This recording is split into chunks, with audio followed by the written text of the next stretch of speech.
नमस्कार साथियों, मेरा नाम है आर.के. सिंह। संस्कृति पीसीएस यूट्यूब चैनल पे आप सभी का स्वागत है।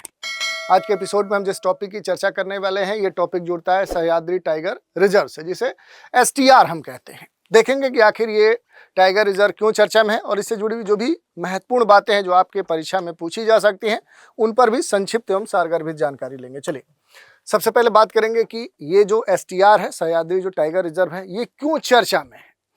तो सह्याद्री जो टाइगर रिजर्व है, इसमें तीसरी जो बाघिन है उसको जंगल में छोड़ा गया है और बाघिनों को पेंच टाइगर रिजर्व जो पूर्वी महाराष्ट्र है वहां से स्थानांतरित किया गया है।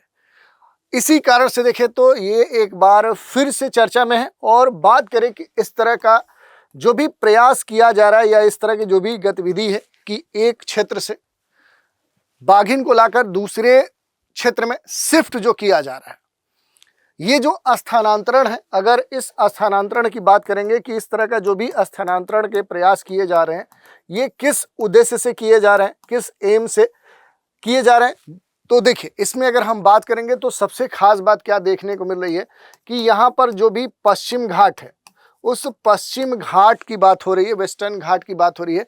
तो यहाँ पर जो बाघों की आबादी है, उन बाघों की जो आबादी है, उस आबादी को क्या किया जा रहा है, बढ़ाने का जो प्रयास है, उसी को ध्यान में रखते हुए इस तरह की जो भी गतिविधियां हैं, इस तरह के जो प्रयास है वो किए जा रहे हैं।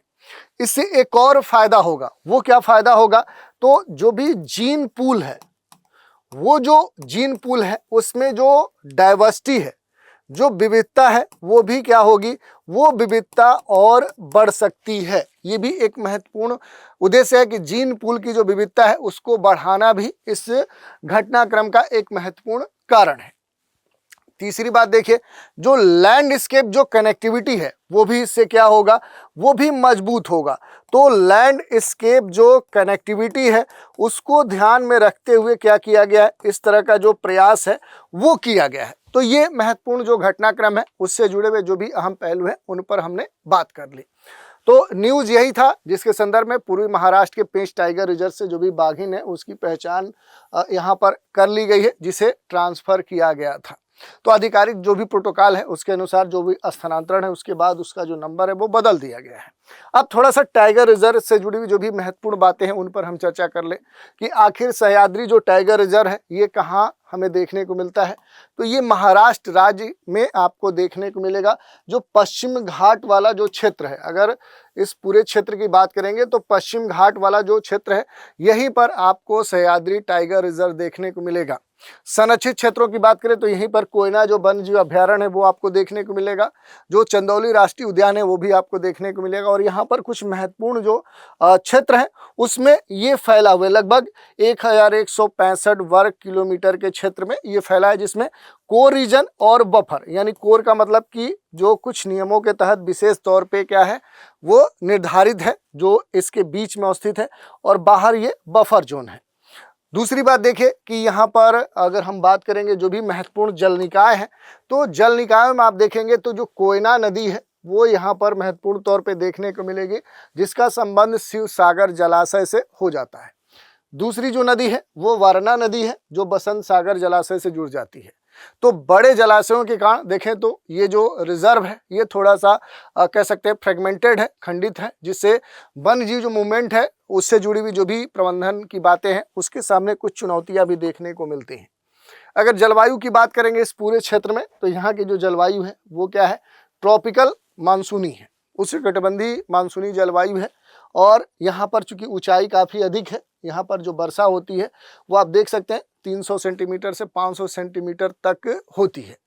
और अधिक वर्षा होने के कारण यहाँ पर लेटेराइट मृदा का विकास है, जैविक पदार्थों से समृद्ध मृदा है। तो रिजल्ट ये है कि यहाँ पर जो वेजिटेशन है उसकी जो कह सकते हैं सघनता है वो अधिक है, घनी वनस्पति है, उच्च प्राथमिक जो उत्पादकता है वो यहाँ पर हमें देखने को मिलती है।